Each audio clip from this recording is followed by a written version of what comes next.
की आवाज उठाती है और विपक्ष को मुक्त कंठ से गाली बकती है, इसलिए उनको तो आमंत्रित किया गया, लेकिन द्रौपदी मुर्मू जी को आमंत्रित नहीं किया गया, जो भारत की प्रथम नागरिक है। चलिए कोई बात नहीं, आपको उचित लगा आपने नहीं करा, आपको अनुचित लगा तो आपने नहीं करा। कुछ दिनों पहले उसी संसद में एक शायद भारत के आजाद भारत के सबसे ज्यादा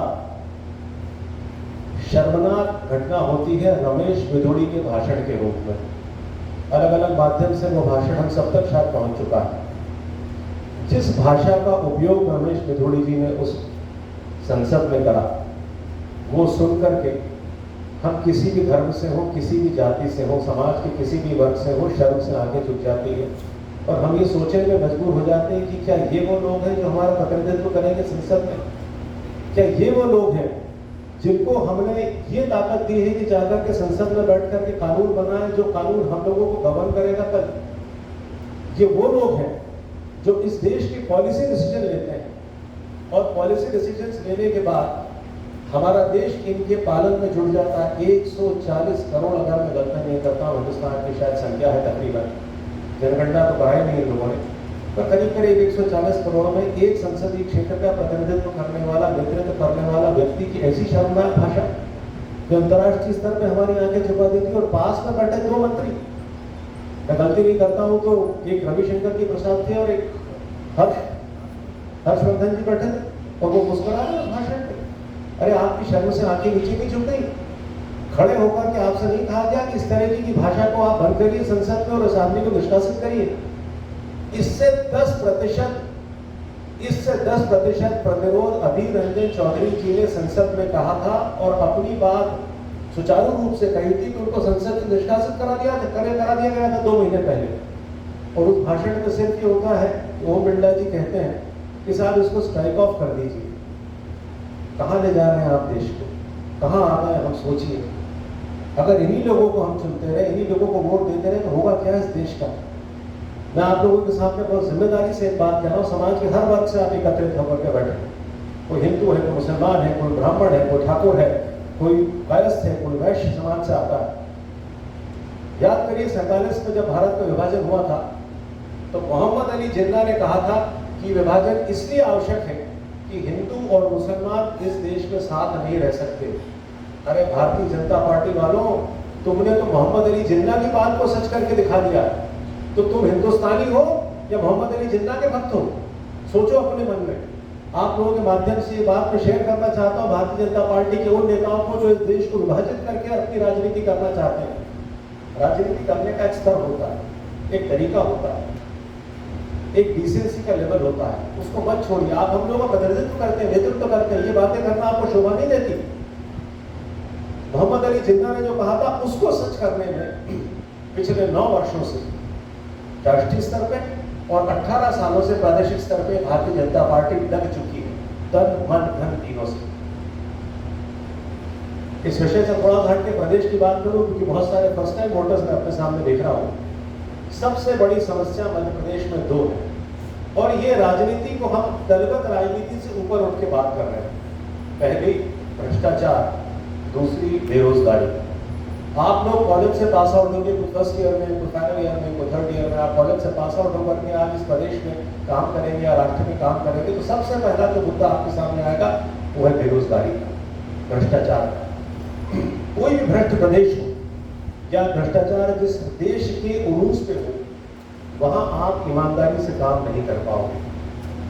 आप स्वरोजगार की बात करें या सरकारी या प्राइवेट नौकरियों की बात करें, दोनों ही चीज को बहुत अंदर तक ये भ्रष्टाचार दीमक की तरह खा चुका है।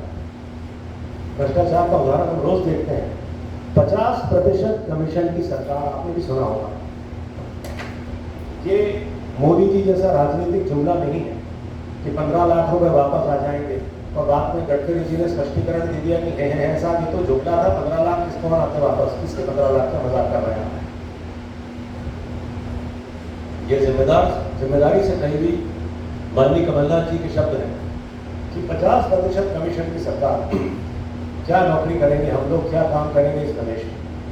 मैं तो ईश्वर से धन्यवाद देता हूँ कि मैंने अपना काम इस प्रदेश में तब स्थापित करना शुरू करा था, और मेरे सारे जितने मंच पर साथी हैं, ईश्वर की कृपा रही कि आज की परिस्थिति में अगर हम में से कोई काम शुरू करता तो हम तो वहां भी नहीं पहुंच पाते जहां की हम आज खड़े हैं, उससे 10% भी शायद नहीं पहुंच पाते। 1 करोड़ अनुमानित बेरोजगार है मध्य प्रदेश में। आप बेरोजगारी की संख्या सोच सकते हैं, 1 करोड़ जिस प्रदेश में बेरोजगारी। और आप बात करते हैं निवेशक की, आप बात करते हैं निवेश की। कौन सा निवेश? निवेश कराने के लिए आपको सबसे पहले एक स्वच्छ, सुचारू, ईमानदार सरकार प्रदेश में चाहिए, जो आपको निवेश के लिए एक कॉन्फिडेंस दे, एक आत्मविश्वास आप में पैदा करे। क्या आत्मविश्वास पैदा करा आपने? सीधी में एक ओबीसी पर, एक पिछड़े वर्ग के ऊपर जिस तरीके का कार्रवाई, जिस तरीके का काम करा के हम सबने देखा, उस पर सुन लीजिए यथार्थ। सीधी के पिछड़ा वर्ग के व्यक्ति पर एक दूसरे वर्ग की व्यक्ति के द्वारा पेशाब किया जाना, हम सबको मालूम है। उससे ज्यादा अपराध में मानता हूं शिवराज सिंह जी ने करा कि उस व्यक्ति की फोटो अपने द्वारा वायरल करी कि मैं उसके चरण धो रहा हूं। उस व्यक्ति की फोटो मीडिया से वायरल नहीं हुई थी, आप और हम उसको नहीं पहचानते थे कि कौन है वो व्यक्ति। न सोशल मीडिया पे थी, न प्रिंट मीडिया पे थी, न इलेक्ट्रॉनिक मीडिया पे थी। शिवराज सिंह जी ने घर बनाया, उस विषय पर फिर राजनीति करी, उसके चरण धोए और उस चरण धोते हुए फोटो को वायरल करा। इन्हें सारे राष्ट्र के सामने उस व्यक्ति की तस्वीर रख दी कि ये वो व्यक्ति है जिसको निर्लज्जता से अपमानित किया गया। ये राजनीति का स्तर हो गया आपका वोट कमाने के लिए।